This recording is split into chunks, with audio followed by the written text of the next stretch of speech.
Well, Paul, the team's quite a bit different from even when you got traded in July 1st. So what do you think of adding Carmelo? Carmelo, you know, I think we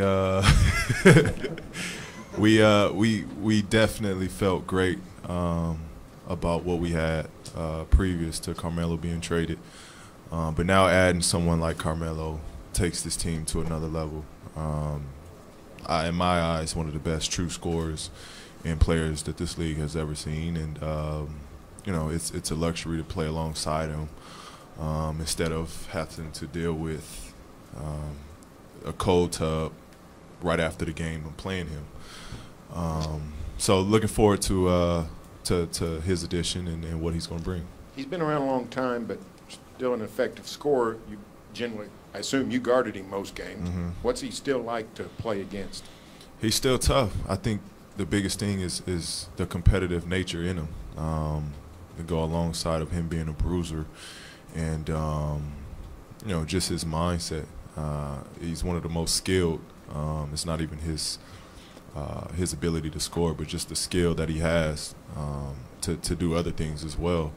It's going to make him a very, very great piece for you know, coach and for Russ and I to be able to use. Paul, you guys do some similar things. How do you see your game and his game working together? Well, hopefully, you know, Russ and I both make the game easy as possible for Mel. You know, I think I can take the alongside with Robertson, taking the matchups defensively to leave Melo just to do what Melo does, and that's put points on the board, and that's to be a mismatch, a matchup problems on the offensive end. But, you know, really is to take that pressure off him defensively to where he doesn't have to exhaust himself chasing the smaller guys or have to, you know, defend the primary guys on most nights. So I think we'll work well together. We're completely different players in my eyes, but we both have one common goal, and that's to win. And you know, he's ready to win, and he wants to win now. So you know, we definitely got that in common. Paul, this was a question even before Melo arrived, but you know, just the divvying up of the shots. You, Carmelo, and Russell are guys who are used to taking a bulk of the shots. How do you think that's going to work in the offense this year with you guys working together? I mean, it should work. This is not something that's new. You know, this is not something new where three guys have been paired up and they haven't found ways to win. You know, it's not going to be about who's getting shots. You know, all of us we talked about this. It's whoever has the flow, whoever has it going, and then it's you know, I've always played the game as, you know, you let the game dictate who shoots, and you know, those guys play the game the same way. So I'm not worried about shots. Neither of those two guys. We want to win, and that's it. Paul, what does this tell you about this new organization you come into, the Oklahoma City Thunder, their commitment to winning, adding pieces like you and Carmelo? It means a lot. You know, it means a lot. When your front office is that active in the summer and free agency and acquiring not only players but acquiring superstar players, it says a lot about that front office. You know, it sure says a lot to Russ that, you know, they're committed to bringing and putting guys around him that's going to give him the best chance to win. That's what you want to see out of a front office.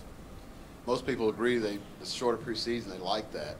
But with all the new pieces, and not just you guys, but working with your new teammates, you got a shorter time to get that together. How do you deal with that? How long do you think it'll take before you guys can get it? You know, I'd be a realist. It's going to take a little bit, but I think the best thing about it, myself with Melo, we have some chemistry to an extent playing with USA together. Russ and Carmelo played together in USA, so to some extent and degree, we have some a level to start off at. We have a base, I think, but you know, it's going to take some time.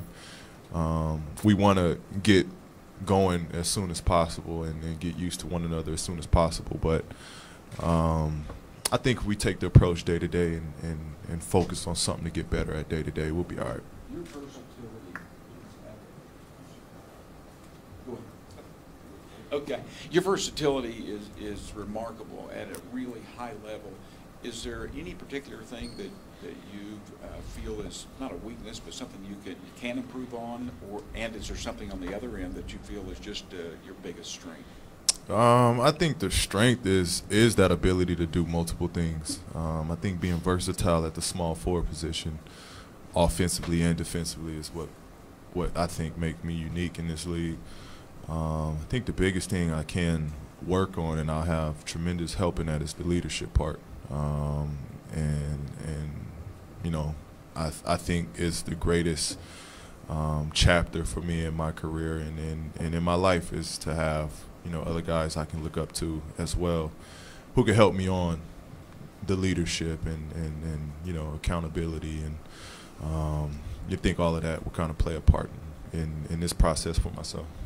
Paul, obviously Carmelo had a choice in where he went. He had to waive a no-trade clause to come here. How much did you guys converse with him about being here, and what did you say to him about those things? Oh, we sold it, man. We sold the heck out of it. I told him about the ponds that I've been on, the fish I've been catching out here. No, you know, we've talked. We've had long conversations. Not even knowing that this would be the destination we end up, but just speaking or talking about the possibility of playing alongside one another in the NBA. And we've had these conversations being in the Olympic team of playing alongside one another. So, you know, when I got traded here and, you know, found out that he wanted to change his destination, and, you know, we reached out to one another. We started talking and tried to figure out how we can make this work to get him here. And, you know, it's awesome to have guys to want to play alongside you and team up with you and share a mission with you. So we got right to it. And the same went for us, you know. Those two are pretty close. You know, we all were kind of in the loop on what was going on, and we made it possible. Speaking of that, PG recruitment, there's been sources saying that you've been talking to D-Wade. You guys were trying to recruit him too. Can you just talk about that a little bit and see what, you know, what's going on with that as far as him? Hey, that's between Sam and D-Wade. You know, it'd be great. It'd be great to get D-Wade back. I got a chance to work out with him a little bit ago, late in the summer, and man, he looks really good. So.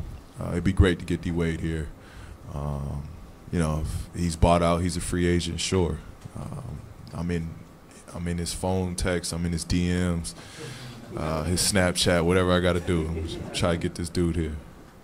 Paul, in today's NBA, is it realistic to think that this is what it takes to win a championship, to assemble this kind of talent, yourself, Russell, and Carmelo? Absolutely, absolutely. You know, we get criticized a lot for being friendly and you know, not being able to do it alone. Honestly, in this league, you know, it's hard to do it alone. You know, Russ averaged a triple-double, and you know, he couldn't get out the first round, and that's a special talent in a guy that did everything he could to win. But you just need, you know, you need guys of that stature and that level to be able to help and create something special. You know, it's just that era where you got to face teams that are going to have 2 or 3 guys that can take over games and be iconic to this league. So I do think you know, you have to have that to compete in this league. There's been a lot of reaction yesterday in stadiums, Paul, and then today around the league and media days of the NBA in regard to Donald Trump's Friday comment. What do you expect? There's the league rule, I guess, that specifies you guys have to line up for the anthem. But what do you anticipate in the NBA in regard to, you know, the first month of the season or the season as a whole or whatever in regard to a statement? I'm not sure. You know, I'm not sure. I can't speak for other organizations or other teams or the locker rooms. Hopefully, whatever we do as a unit, as a union and as a fraternity, we do it. Everyone has take a part into doing something. Hopefully we do something as a league that gives us strength. I thought what the NFL is doing right now is beautiful. They're showing a lot of power, not only from the players, but the front office making statements that they're going to back their players up in whatever they do. I thought that was very powerful. So hopefully we can approach it the same way the NFL is doing it. I saw MLB guys taking part into it. So if we could just realize what's at hand, you know, we're the face of a lot of things. We're a face of a lot of brands. We can use that platform to kind of catapult what's going on. You know, that's where we can make our mark on. Thank you, Paul. Appreciate it.